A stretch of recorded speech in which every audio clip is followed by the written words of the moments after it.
Bonjour, bienvenue à Histoire engagée. Aujourd'hui, nous recevons Mathieu Mercier, enseignant d'histoire-géographie au Centre de services scolaires de Kamouraska, Rivière-du-Loup, pour nous parler de différenciation pédagogique et de l'utilisation des technologies de l'information en classe d'univers social. Bonjour Mathieu Mercier. Bonjour, je suis content d'être avec toi aujourd'hui. Merci beaucoup de prendre le temps en ce samedi après-midi pour faire un enregistrement. Mathieu Mercier, vous êtes enseignant d'histoire-géographie pour le Centre de services scolaires de Kamouraska, Rivière-du-Loup, mais aussi vous êtes formateur et conférencier. Vous avez étudié la pédagogie à l'UQAR ainsi qu'à l'Université de Sherbrooke. Vous êtes membre de RICI Univers Social et vous êtes le créateur du site web Monsieur Univers Social. Comme si ce n'était pas assez, vous êtes le créateur de 6 capsules pédagogiques en ligne portant sur l'enseignement aux élèves ayant des troubles d'apprentissage dans le cadre de la formation Les petits gestes qui comptent. Et pour terminer, depuis 2025, vous faites maintenant partie de l'Ordre de l'excellence en éducation au Québec. Alors, aujourd'hui, pour cette rencontre, on vous a invité pour discuter de pratiques enseignantes reliées à la différenciation pédagogique et l'utilisation des TIC, les technologies, information et de la communication, pour aider notamment les élèves en difficulté dans le cours d'histoire ou univers social en général. Alors, si on devait commencer par notre premier thème, qui est la différenciation pédagogique, comment est-ce qu'on la définit, cette différenciation pédagogique? Pour être très, très clair avec, la différenciation pédagogique, c'est d'une certaine façon l'adaptation de notre enseignement, de ce qu'on contrôle comme enseignant aux besoins, aux rythmes puis aux intérêts qui peuvent être variés, de la part des élèves. Donc ça peut être des élèves, par exemple, qui ont des besoins particuliers beaucoup plus importants et parfois même des élèves en douance qui ont besoin d'une stimulation constante. Donc c'est vraiment de s'adapter à l'ensemble des besoins des, élèves, des futurs citoyens qui sont devant nous. C'est ça. Si un enseignant, une enseignante cherche à débuter justement des processus de différenciation dans sa classe, parce qu'on en parle de plus en plus dans les pratiques innovantes et dans les formations enseignantes, par où doit-elle commencer? D'abord, je pense qu'il faut qu'elle comprenne ce qu'est la différenciation pédagogique.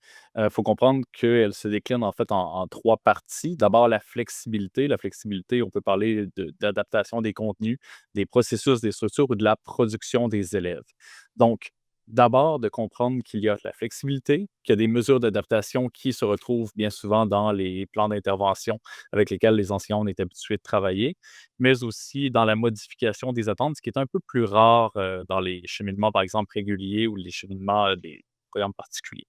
Donc, de bien comprendre cette distinction entre les 3, c'est nécessaire, mais c'est aussi, puis là, je vais peut-être me faire lancer des roches, je vais le dire de cette façon-là, l'enseignante ou l'enseignant qui veut se lancer dans la différenciation pédagogique doit d'abord maîtriser la documentation ministérielle, c'est-à-dire les programmes, la progression des apprentissages et le cadre d'évaluation, ce qui parfois est un manque et peut-être un frein à cette différenciation pédagogique. Parce qu'en fait, il y a un manque de préparation de la part de l'enseignant. Bon, c'est toujours une lacune.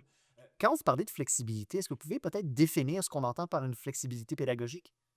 Oui, mais en fait, c'est ça la flexibilité, c'est de pouvoir agir sur les contenus qui sont enseignés, donc du moins sur la présentation et la manière dont on enseigne certains contenus, sur les processus à travers lesquels les élèves vont acquérir ce contenu et développer leurs compétences. On peut travailler aussi la structure, la mise en forme de ces contenus, mais aussi la production des élèves. Parce que bien souvent, on n'a qu'une seule production à offrir à nos élèves, donc que ce soit une évaluation, que ce soit un projet numérique, on s'attend à ce que tous les élèves présentent la même chose en termes de production, alors qu'on peut facilement varier les productions, donc dans cette flexibilité-là, et de permettre une différenciation aux élèves en agissant sur le rendu final. Voilà. Donc, on voit qu'avec la différenciation, l'enseignant prend une posture plus de médiateur pédagogique dans la classe. À ce niveau-ci, quand on parle de différenciation, disons que comment l'enseignant pourrait l'appliquer justement, cette variété de production-là? Il y a plusieurs façons, en fait. C'est d'être ouvert à ce que l'élève nous présente la finalité dans une forme qui respecte bien ce qu'il est en mesure de faire. Heu, pour vous donner un exemple quand même précis d'une façon de le faire, c'est que maintenant, il y a des plateformes numériques qui sont en quelque sorte des couteaux suisses de l'éducation. Je pense ici rapidement à Canva. Donc Canva est une plateforme qui permet de faire une foule de productions différentes, que ce soit des balados, des vidéos, que ce soit des affiches, des infographies, des diaporamas. Donc, il y a une foule de productions qui peuvent être réalisées sur un même thème. Donc, si on permet à l'élève, par exemple, de nous offrir une production, une réponse à une question d'enquête, par exemple en histoire, à travers une infographie ou à travers un balado, ben, finalement, on est capable d'évaluer la compétence en histoire ou la compétence en géographie à partir d'une seule plateforme, mais qui permet des productions différentes de la part de l'élève. Donc, de cette manière-là, on est capable de facilement, je pense, différencier en classe sans réinventer la roue. Excellent. Si on saute maintenant dans le sujet du numérique, justement, avant de se lancer même dans l'analyse de c'est quoi, bon, les TIC, comment est-ce qu'on les applique en classe, vous, ça fait combien de temps que vous les utilisez? J'enseigne depuis tout près de 10 ans déjà, donc j'ai gradué en fait, de l'Université du Québec à Rimouski, en 2016, au début de l'année 2016. Puis je dirais à peu près 8 ans. Les 2 premières années où j'ai enseigné, ça a été des années un peu plus, je dirais d'acquisition en fait, de développer la manière dont j'enseigne en classe. Donc, j'étais un peu dans ma posture professionnelle, en train de me définir moi-même. Et quand j'ai commencé à être un peu plus à l'aise avec les programmes et mon enseignement, j'ai pu tranquillement commencer à les intégrer. Donc, je dirais tout au plus 8 ans. 8 ans à peine. Quand on parle de TIC, c'est quels programmes sont, mettons, ceux que vous utilisez le plus dans votre pratique? Quand j'utilise en fait en classe, les TIC, je vais utiliser par exemple, disons la programmation avec Scratch. Ça a été l'un des 1 outils que je me suis lancé, donc la programmation en classe. Je me suis lancé rapidement dans Minecraft Éducation, donc bien avant qu'il y ait par exemple les comptes, scolaires en lien avec, Microsoft ou, qui donnaient accès en fait à Minecraft Éducation. J'expérimentais déjà un tout petit peu avec ça. Canva, depuis que ça a été lancé, je l'utilise énormément. L'impression 3D, la réalité virtuelle sur, appareil mobile. Je me suis lancé j'ai un peu touché à tout. Récemment, c'est un peu plus l'intelligence artificielle, mais j'aime un peu expérimenter et de voir, le potentiel pédagogique que peuvent avoir ces différents outils, en classe, à la fois pour l'enseignant, mais pour l'élève. Voilà. En plus, si vos directions d'école, ben, vous appuient dans ces pratiques, alors il n'y a pas de limite. Euh, en fait, quand on parle du numérique, on fait aussi le lien avec la différenciation pédagogique. Est-ce que selon vous, ça la rend plus complexe ou au contraire, ça la simplifie? Personnellement, je pense que ça la simplifie à 95. Pourquoi ça la facilite? Pourquoi? En fait, c'est que le numérique, aujourd'hui, peut permettre d'offrir aux élèves une rétroaction assez rapide et personnalisée, je m'excuse. Parfois, on parlait de publi-postage, par exemple, ou par exemple, à travers une plateforme comme, Google Classroom, par exemple, on peut facilement donner la rétroaction personnalisée à nos élèves. On peut également faire des productions numériques variées équivalentes. On peut adapter des polices d'écriture en fonction des besoins particuliers de nos élèves. Le numérique favorise, notamment la mise en place des mesures, des plans d'intervention. On peut penser à Lexibar, bien tout simplement disons Word, pour écrire, par exemple, les élèves qui ont des difficultés, dans le fond, d'écriture, qui peuvent avoir une dyspraxie, par exemple, des enjeux avec la motricité fine. Donc, on peut facilement, je pense, différencier grâce au numérique. Par contre, je vais mettre un petit bémol, pour utiliser le numérique en classe, il faut être en mesure de s'approprier le numérique. Donc, ça prend des expérimentations, ça prend un temps d'apprentissage qui est respecté par rapport à l'enseignant et on le sait que c'est énergivore dans un système où parfois le temps manque. Mm. Donc, c'est pour ça que je suis à 95. Il y a vraiment des possibilités qui sont incroyables avec le numérique. On peut facilement répondre aux besoins particuliers des élèves qui ont des plans d'intervention ou stimuler nos élèves qui ont, par exemple, de la douance ou qui ont des besoins particuliers en lien avec cette stimulation académique. Mais il faut permettre aussi à l'enseignant de s'approprier le numérique pour être en mesure, bien évidemment, de différencier correctement. Oui, c'est quand même intéressant. C'est une nuance importante à apporter. Là. Moi, dans ma pratique, j'ai fait des balados avec les élèves, mais j'ai utilisé bon, des programmes d'enregistrement et ça m'a pris, je dirais, quand même une bonne après-midi d'expérimentation avec beaucoup d'essais-erreurs. Donc, on parle que c'est énergivore, mais quand même, c'est un investissement, je pense, dans le temps. Puis si on saute justement avec un de vos produits TIC, c'est votre page Monsieur Univers Social, là, qui est un pur produit de technopédagogie. Euh, ben, probablement des questions générales, mais comment avez-vous eu l'idée de créer cette page? Puis ensuite, comment est-ce que vous avez fait pour l'intégrer dans votre propre pratique enseignante? Mais l'enjeu était surtout en début de carrière de savoir, bon, qu'est-ce que j'ai comme outil qui me permet d'enseigner? Donc, j'arrive à mon premier contrat professionnel où, c'était un peu, si vous me perdez l'expression, un suicide professionnel d'accepter une tâche comme celle-là. Que- Gérais Quelle était-elle, juste pour les auditeurs et auditrices? un groupe de secondaire 1 en géographie, un groupe de secondaire 1 en histoire, un groupe de secondaire 2 en géographie, un groupe de secondaire 2 en histoire, histoire du Québec et Canada en troisième secondaire, un groupe de premier cycle adapté, un deuxième groupe de premier cycle adapté et un groupe de formation préparatoire au marché du travail. Donc, on parle d'environ 8 planifs différentes, c'est ça? C'est ça, avec, une seule fois chaque période, donc ça me je pouvais jamais réutiliser, en fait, le matériel que j'avais fait avec un groupe. Heu, j'étais pas du tout à 100, j'étais à 97 et quelque chose, donc rendu là, j'ai pas une tâche complète, j'ai plusieurs planifications différentes et là, je me retrouve devant une absence de cahier d'activité parce que les tâches résiduelles, n'étaient pas, accompagnées, par exemple, d'achat de matériel. Donc j'avais des manuels, mais très peu d'exercices pour mes élèves, c'était compliqué et là, je m'étais dit: «Comment je peux rendre, par exemple, durable dans le temps, les supports visuels que je veux créer pour mes élèves. Comment je fais pour me rappeler, par exemple, de tous les liens vidéo, des compléments numériques, comment je peux avoir des liens rapides vers différentes plateformes. Et là, je me suis dit, si je crée un Google Sites dont je venais d'entendre parler, bien là, je peux tout centrer mes ressources que j'ai à utiliser dans le cadre de mon cours directement sur une même plateforme. Je peux m'en servir comme support visuel quand j'enseigne. Je peux le donner à mes élèves, par exemple, s'ils sont absents. Ils ont le lien, ils peuvent aller relire différentes sections, regarder les compléments visuels. Donc, c'était un peu en mode survie. Ça a pris de l'importance plus ça a avancé, mais ça part vraiment de ce besoin-là, comme enseignant qui débute, de survivre et d'avoir des outils qui lui permettent d'être durable dans le temps également. Voilà, exactement. Donc, on vise à la pérennité du matériel qu'on crée.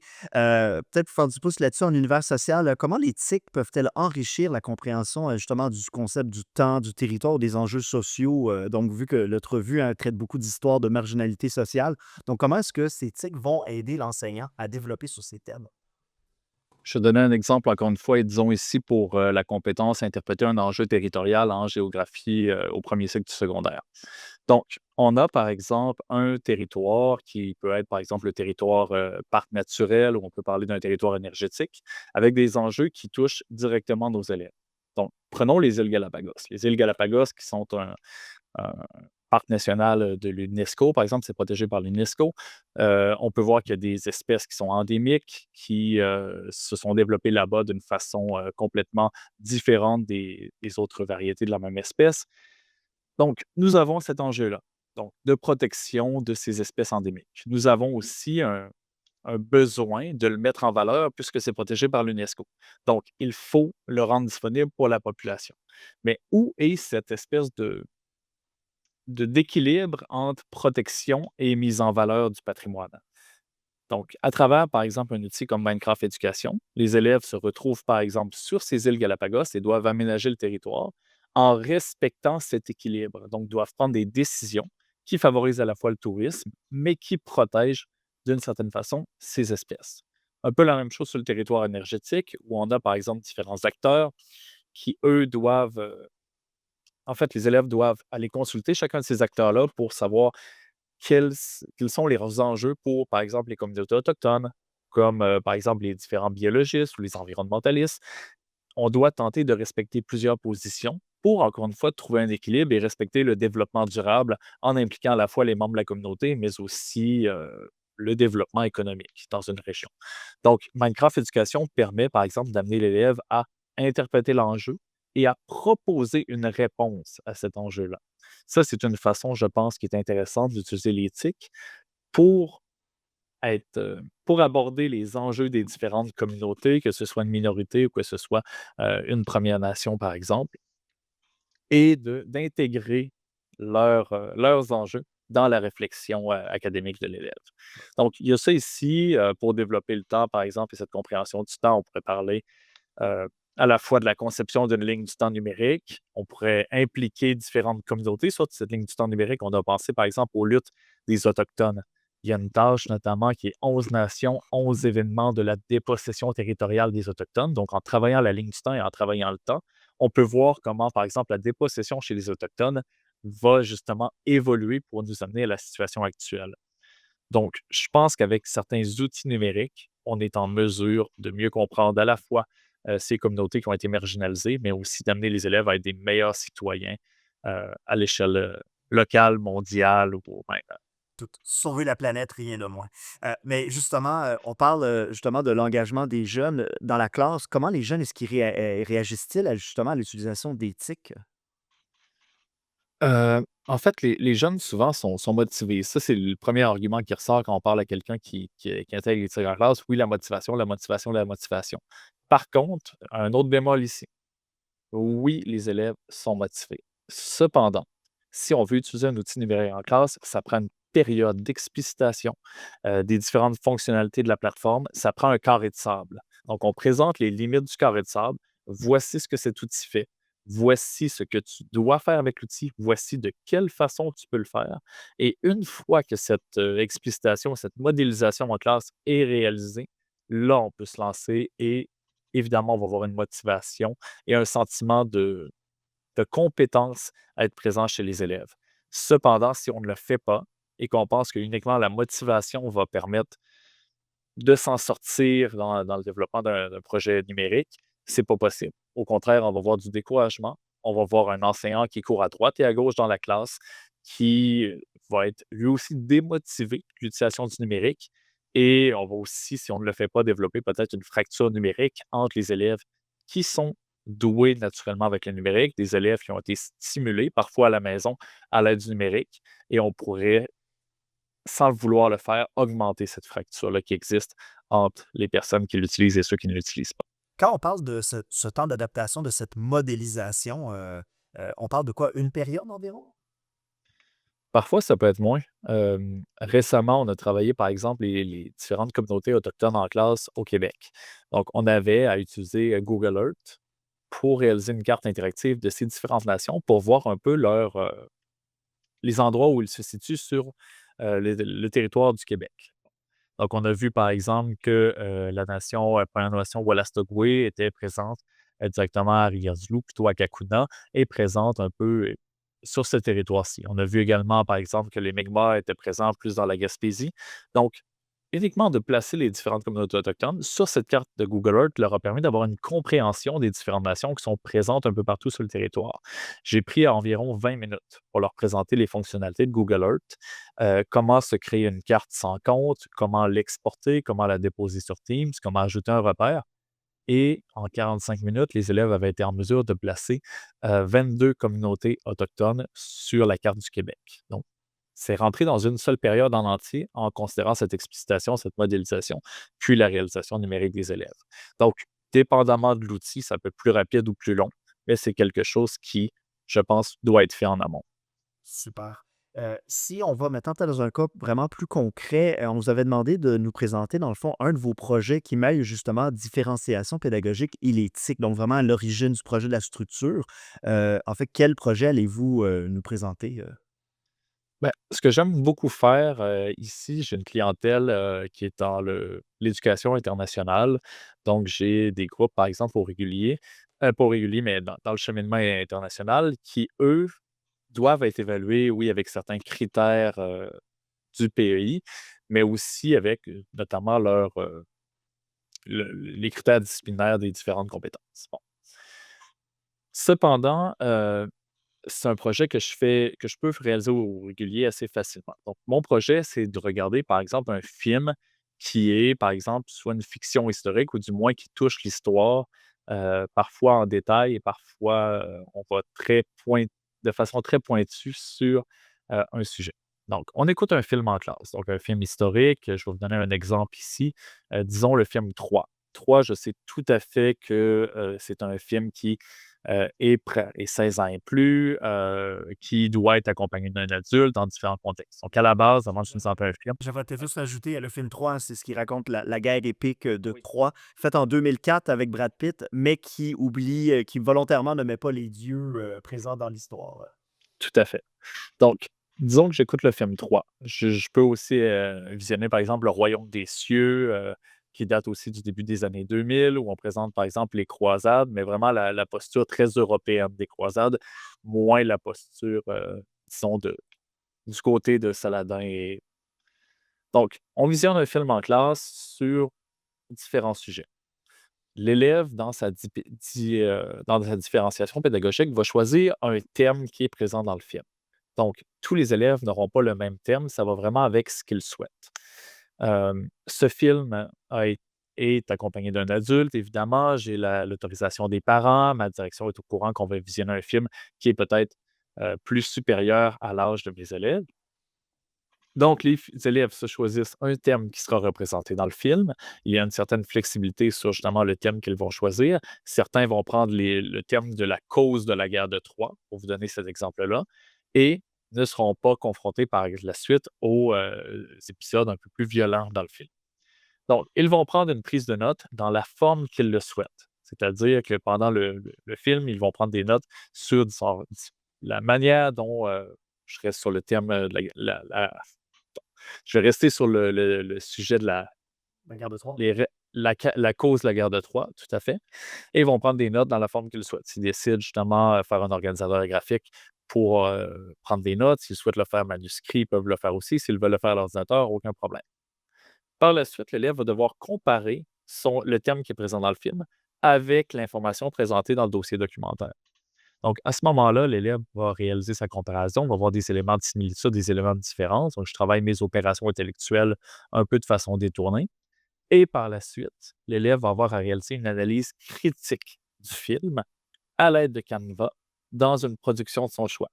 Donc, il peut le faire, par exemple, avec une infographie, avec un diaporama, avec un balado, avec un organisateur graphique, pour faire ressortir les éléments de similitude entre, par exemple, des extraits de l'Iliade d'Homère, ou justement, et avec le film, c- cette œuvre cinématographique, comment elle a décidé de le présenter.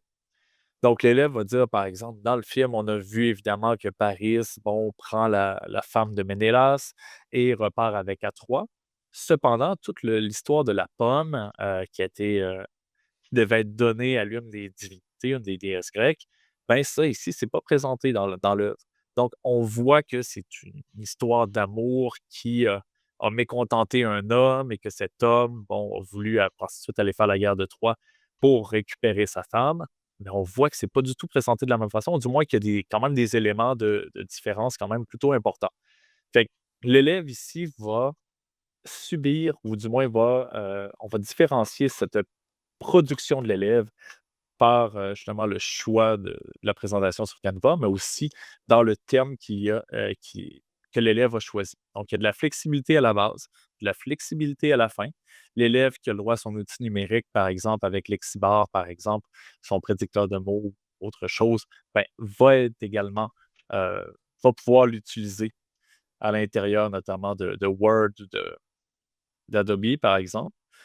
Euh, donc là, il y a les mesures d'adaptation qui vont avoir été mises et on n'est pas nécessairement dans la modif à travers ce cas concret en classe. Non, parce que les objectifs puis la PDA ne sont pas changés. L'élève doit quand même Non, produire quelque chose. c'est ça. Fait que, dans le fond, c'est tout simplement pour dire que par le c'est d'offrir le choix à l'élève. Je pense que c'est le mot d'ordre ici. Choisis ton thème, choisis la manière dont tu me le produis, mais l'objectif et l'intention pédagogique restent le même. Présente-moi les éléments de similitude et des différences qu'il y a entre le film et la littérature d'époque. Donc, on travaille les sources historiques, on travaille la représentation de l'histoire au cinéma, on travaille les opérations intellectuelles. Donc, j'essaie d'une certaine façon de proposer à l'élève quelque chose d'intéressant pour lui. Et derrière tout ça, on a aussi l'élément citoyen. Je considère que c'est présent ici.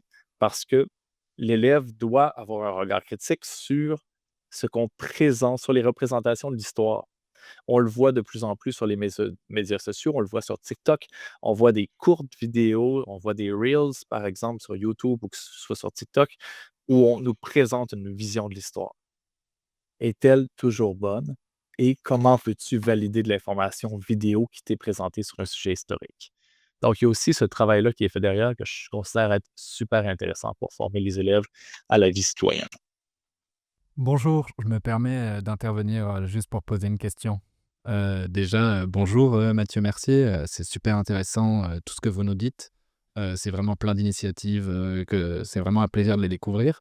Mais je ne peux pas m'empêcher de me poser une question quand je vous entends parler, c'est que vous nous avez parlé d'outils principalement un propriétaire, deux américains, avec toutes les questions que ça peut poser aujourd'hui. Je sais qu'il existe en France, des initiatives, comme la Forge des communs numériques éducatifs, quelque chose comme ça qui, propose, aux professeurs, des, plein d'outils, développés parfois par les professeurs eux-mêmes, libres de droit et cetera. Tout ça évidemment dans le but de réduire la dépendance aux GAFAM, Google, Microsoft, et cetera. Et donc j'aurais bien voulu vous entendre, à ce sujet. Est-ce que c'est un horizon, pour vous, pour, le Québec, d'essayer de se aussi en général, d'essayer de se passer, de ces outils? Est-ce que le libre de droit, c'est vers là où on devrait aller ou est-ce qu'on est, obligé, structurellement d'utiliser les GAFAM? Oui.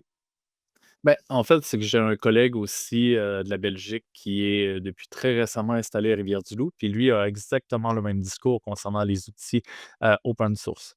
En fait, ce qu'on voit au Québec dans les centres de services scolaires, c'est une dépendance soit à Google, donc la compagnie Alphabet, ou à Microsoft. En fait, il y a des programmes, en fait, de Microsoft qui permettent de redonner un peu d'argent quand il y a des achats groupés d'outils numériques. Ici, on est en appareil 1.1 Microsoft. Donc, chaque élève a son ordinateur infonuagique en lien avec Microsoft. On travaille avec la suite Office 365. Donc, les élèves ont le OneDrive, ont l'utilisation du SharePoint, ont des licences A3 ou A5. Donc, toute cette dépendance-là à Microsoft qui nous est d'une certaine façon imposée. Les élèves ne peuvent pas avoir de compte Google. Hem et donc, on nous force l'utilisation des outils, Microsoft. Puis, de toute manière, tous les outils open source qui sont disponibles, en ligne, il faut qu'ils passent le test, par exemple, de la sécurité avec la loi 25 et ainsi de suite. Et là, c'est problématique de faire ce cheminement à l'intérieur de notre système des ressources informatiques. Donc, ça, c'est vraiment l'enjeu majeur, je pense, qu'on a chez nous. Évidemment, il y a des limitations liées à ça, il y a des avantages et des inconvénients, mais on est obligé de travailler avec ça, malheureusement.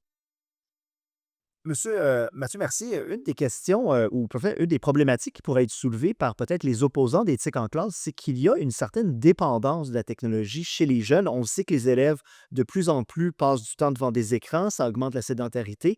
Et la critique qu'on pourrait faire, à l'utilisation d'éthique en classe, c'est: «Mais les élèves sont déjà surchargés d'écrans et de technologies. Est-ce qu'en fait, on ne fait pas simplement que rajouter du problème?» Beh, c'est une excellente question et la discussion, elle est nécessaire quant à la place des outils numériques et des écrans en salle de classe. C'est un enjeu qui a été politisé tout récemment. On pense notamment, au Parti québécois qui a présenté quand même une vision, de la présence des écrans à l'école assez clairement.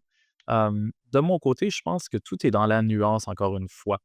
J'ai plusieurs collègues, qui soit démonisent ou qui donnent énormément de lettres de noblesse au numérique. Je pense qu'on est un peu entre les 2.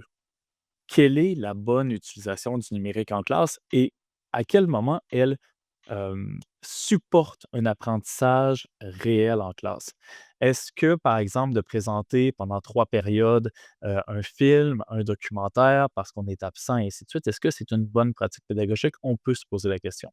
Mais quand c'est au service de nos compétences disciplinaires, quand c'est au service du développement, des habiletés, soit sociales, soit des habiletés en lien avec, les opérations intellectuelles en univers social, quand ça permet une véritable plus-value qui est observable par la suite et qu'on est capable de démontrer, l'utilité pédagogique d'un outil numérique, à ce moment-là, il ne faut pas se poser de questions.